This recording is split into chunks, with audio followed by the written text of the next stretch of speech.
My name's Troy. I'm a biologist. This is my brother Trent, merely a chemist. And we are the Bourbon Brother Whiskey Nerds. Troy, Trent. what? Or it's a fresh crack It's Friday. a Fresh Crack Friday. It's a fresh crack We've got Friday. a dual Fresh Crack Friday. One of our Whiskey Tube compatriots, who we highly recommend, a man by the name of Jason C. on the mash and drum, call this like a double bass. A double bass. But we're not calling this a double bass, partially because, that's Jason's thing. That's right. We're calling this a Fresh Crack Friday. We got two today. I was traveling, you see, with the Bourbon sister. Emily is her name. And the Bourbon sisters, we love them lots. They put up with us. And the list of women that put up with us is not a long one. So we lucked out there. In any case, went to Maryland. This stuff was not from Pennsylvania. Went into what can only be described as like a little hole in the wall, like a honey hole. Sometimes the best places to find bourbon. Not a big place in a little strip mall with a Dunkin' Donuts and a gas station. Dunkin' Donuts, gas station, nails, and bourbon. Whiskey place, right? America. And I found these. This is from Jame E. James Pepper. E. We Pepper. were fortunate enough to go in Lexington, we were Kentucky, right in the there. downtown area. Very cool place. Now, correct me if I'm wrong, Troy, but Jame E. Pepper stuff is usually MGP sourced. The old pepper stuff, I think, is their own distillate. Yeah, that's kind of shifting a little bit, and I think that Jame E. Pepper is broadly distilling more of their own juice, which is good. and putting That's it, great. which is a good thing. But these two products are sourced, and they are from MGP. They're MGP juice. Yeah. It says right in the They back. are both fresh cracks. As you can So, see, as you can I tell. have two, the 100 proof bourbon, which was $30, and then a barrel proof offering, which was only $45. So you've got 100 proof. This is coming in at 115.6. So it's not screwing around, not No. quite what we would call high proof, But definitely up there. But we're gonna crack both. We're of them. gonna crack this both This is of these. high rye MGP juice. I have this listed at 60% corn, 36% rye, and 4% malted barley. Troy, I'll pour you one of these. Yeah, and I'll pour you one of these, guys. And then we will side by side them. I'm going to start with the lower proof one first. This is generally a good idea. You always want to start with the lower proof one. Okay, we'll put that over there. I'll take one of these. That's cool. And then we'll put these off to the side. We'll bring them back before we're done. But 36% rye, so a very high rye mash bill. Really 60% corn, 4% malted barley. I'm expecting some rye spice and that traditional MGP juice. Again, sourced whiskeys, not always bad, folks, because most of them are sourced from MGP. And that place now called Ross and Squibb, Lawrenceville, Indiana. And that place knows how to make whiskey. They're good. So here we go, folks. Going in for the nose on the 100 proof. Well, there it is. It smells high rye. Smells pretty good to me. Yeah. Floral notes. Those rye notes. Those just so delicious. those herbal floral notes coming through are. I'm getting a nice. Now it's a traditional sweetness. This doesn't need to be the best bourbon I ever have because it was $30, right? Like no big deal. You know what I gotta say though, it smells pretty doggone It's good. really nice. I'm getting a nice sweetness. Now again, it's a traditional sweetness, vanilla, brown sugar. As we like to say, here for you are we. You want to sound smart at your next whiskey tasting? Just say things like vanilla, brown sugar, caramel all the time. You'll be fine. The floral notes are really overtaking, at least on the 100 proof variation. I'm going to compare it to our higher proof offering here. Ooh, you can almost smell the proof upgrade. I don't get more alcohol per se. No. But it's just the one on the left on steroids a little bit. It's just, amped up. It's just the dials turned up from Right. 8 to 10 or 6 to 8. When the neighbor makes you mad, asks you to turn down the music, so you turn it up a little, right? So yeah, that's what this is. I'm getting a little bit more of a nutty profile on the nose off the second one than I am off the first one. I could see that. I can see what you're throwing down. Roasty toasty. Yeah. A little more nutty. But it's very rye forward. It's not as sweet. I don't think it reads as sweet, the higher proof. And that would be expected Yeah. too, because sometimes proof can add to the rye, spice, all in the same sip. You know what they both smell? They both smell delicious. Really well, and good. again, MGP crud whiskey is rarely a product of Ross and Squibb, folks. Like, it just doesn't happen. Those people are good. All right. I'm going to drink the 100 proof first, folks. Cheers.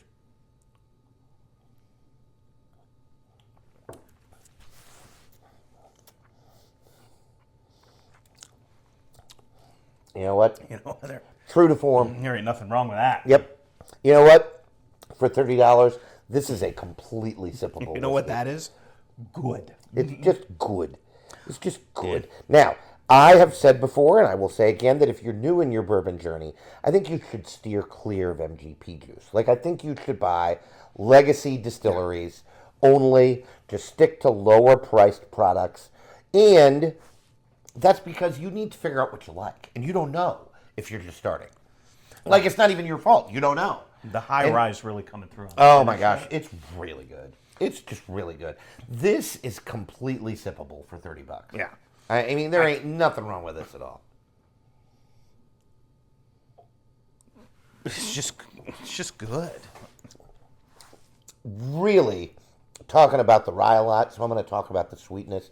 Underlying the whole sip, from front of the palate to back, is this really nice It's like vanilla. vanilla brown sugar. Like, It's not a complex sweetness. It's not a dark and brooding No. sweetness. But these are lighter whiskeys. It's a lighter whiskey. Yep. Not light whiskey, which we've never talked about. And we're not gonna. And I'm not sure we are. But anyway, that's Yeah, not beside gonna the talk point. about But, that. You know, a really pleasing sip. But it's really nice. And again, for $30, like, maybe it'll develop some off-palate stuff after it opens up. But I'm not. I don't know tasting it how now. old they are. They don't read young to me. No, They also do not read as super high age, which they probably are not. I'm sure they're not, right? I'm sure it's 4 to 6. That's always a good guess, Yeah. right? It says it's a straight and isn't age stated, so that means So it it's- needs at least 4.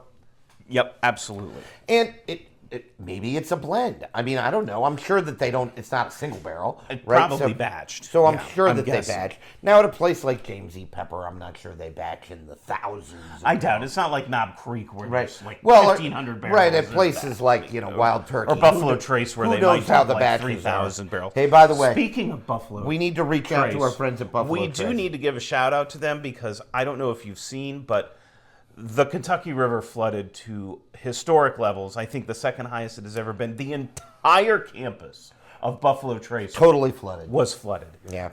We walked that campus not- last fall. Six months ago, we were walking on the grounds, and it was We would have underwater. been underwater. Not 2 feet underwater, like 6, Right. 8. So we love Buffalo Trace. One of the things that I think is incredible about the whiskey community and the distilling community in general is All the these folks are in brotherhood competition, and but the they all friends. love each But other. they all love each other. So cheers to Buffalo Trace. We love you. We're thinking about you. We know you're going to get back. Buffalo Trace is going nowhere. The other thing that's going nowhere is this bourbon, because I rather like it. It really drinks You know well. what this would make? One hell of an old fashioned. It would make such a great old fashioned. We owe the peeps who've supported us some TLC. So we need in the future another Troy's I Libation. think we need corner. to make a Troy's Libation corner going on. So, in the first Troy's Libation corner, and if you missed it, I'm sure you could find Go it. back and watch it. It's there. Go back and watch it. But I might lean towards higher rye bourbon. Yeah, in there a- is in something an to old be said fashioned. about that. A little bit more flavor profile. A little bit more flavor profile. More of a robust. I think it just, again, cocktails like we talked about in that are all about balance. Whiskey is all about balance. This is a very well balanced whiskey. So It's this really is really good. I really enjoy drinking it. well. I think it's We're gonna fantastic. dive into the 114. Little sip of water here, cleanse the palate. Doesn't know that it smells a lot different. As a matter of fact, I think it doesn't smell a lot different. Maybe a little bit more amped up, like Troy said, the volume turned up.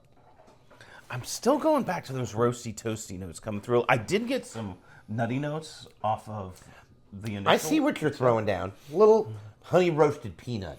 Yeah. Ooh, yeah. Little smokehouse almond, maybe. Marzipan, as Fred Minnick would say. It's not marzipan, but I just wanted to throw that out. Ooh, hello there. We'll see if you get it.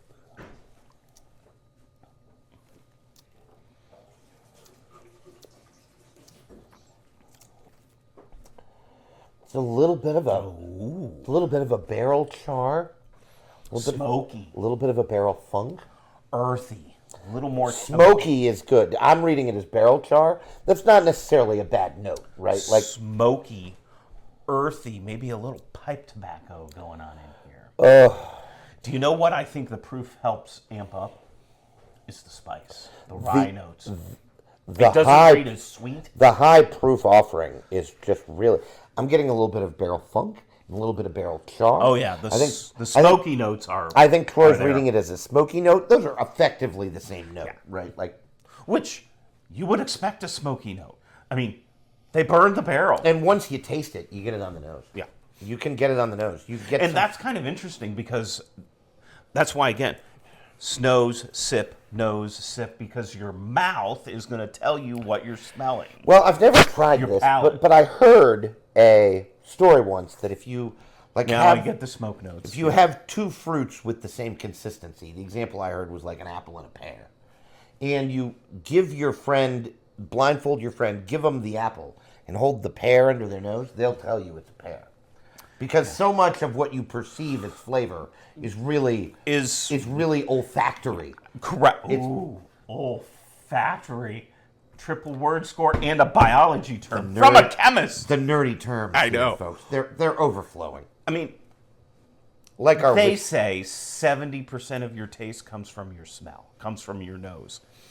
And again, there's no smoke in here. There's no would be brown sugar. There's no caramel. It would be against the law. Your brain is interpreting what you're smelling and saying that tastes like X or smells like Y to me. Very interesting.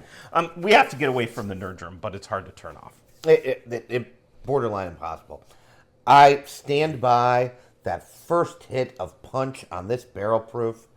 The proof upgrade is legit. You can taste it. It's not overproofed. It's sitting right at that great level. That level between 100 and 120, Troy, is just a great level to live. It's just a great level to live. It's just a comfortable. It doesn't read as overproofed. I'm getting a little Kentucky hug coming down. It's so nice. I really do find it interesting that the proof is suppressing, for me at least, some of the sweet notes. I get more of that rye. I get more of that smoky, that barrel char, that earthiness. I'm getting barrel funk and barrel char. Right, like so the smoky notes, everything, boy. And funk, I might be reading as the earthy notes, the tobacco and the leather and everything else. Yeah, no, these are both, at least in my mind right now, and we'll see what they develop into. But they're buys. I mean, if you see $30 and $45. Now again, I think this was on sale. I don't know that it regularly sells for $45, but this is the joy of traveling and finding little honey holes like that. That's right. Right. Places where they have a Dunkin' Donuts, a laundromat, and a liquor store. And so you go in and you see something on sale for $45. And I remember I texted Troy, I'm like, hey, the honey hole near in Maryland. It has delivered. Hits again because we got ourselves some nice Jame E pepper stock. And Jame E pepper is an easy sell for Troy. We were at that distillery, Lexington, Kentucky, built right into the downtown area. Highly recommend. They do a good tour. I think it was we've been on more than one, more than 5 whiskey tours. Absolutely. Now. And it was really good. Our tour guide was very knowledgeable. They took you into some places that they don't often take you. Absolutely. We were where they unload the barrels. We were walking the distillery, and there was actively people operational working. distillery. It's an operational distillery. It was a really neat little tour. A nice tour. Really a nice tour. I actually try to have right behind you the 1776 rye. Rye. Which is also delicious. I don't have a small batch, for lack of a better term, but we have the barrel proof. And it's Jame E pepper. They're doing I'm good interested things. to see what happens as they continue to transition to their own distillery. Correct. Right? Because they've made some notoriety, like they that have. Decanter series. Yeah, which is all their own distillate now. Which I think we had on a What You're Drinking Wednesday. I'm pretty sure it was one of the first ones we did. We Good are big stuff. fans of that, and that made some top 10. Maybe not top 10, but top 100. It was up there. It was up there. It's a really, really good whiskey. This just goes to show you, Trent, that you don't have to spend an awful lot of coin to get a good whiskey, even at higher proof. This drinks really well for 45 Just bucks. Folks. really nice. This is a buy all day for 45 bucks. And I think this is a buy all day for 30 bucks. Oh. Like, really. If you've got a spouse, a significant other, the budget's tight, she doesn't want you to spend 45 bucks on a whiskey, get this. There are truckloads of things you can get in that $20 to $35 price range. This is one of them. Go get it. Really good stuff. Good stuff coming from James E. Pepper, sourced from MGP. Not that that's a surprise. I Good thought we stuff. would like it, and it is. MGP knows what they're doing, and good on James E. Pepper for respecting the spirit and delivering it in a balanced, enjoyable way for the Absolutely. whiskey drinker. Just a really nice set of bottles. Done a nice job. On the back of the label, our viewers can't see it, but they've got the snake here from the Yeah. Don't Tread on Me. That's pretty cool. 1776. Kind of an interesting, nice little fact. James E. Pepper doing stuff right. Kudos to them. Yeah, that distillery's been in business for forever. A long time. This is why they care about the founding of America. 'Cause That's right. They were around. Like, not the tour guide, but like, the distillery was The around. distillery was. Yeah, in any case. All right, folks, I think that's all we have for you today, Absolutely. Troy. Hey, folks, please like, subscribe, share, tell friends and neighbors about the Bourbon Brother Whiskey Nerds. Go get yourself some James E. Pepper if you haven't. If you have some, tell us what you think of it. Absolutely. We want this to be a conversation. Because as we always say and close out every video with, we want you to drink what you like. Like what you drink. Cheers. Bye, folks. Next time, we'll see you.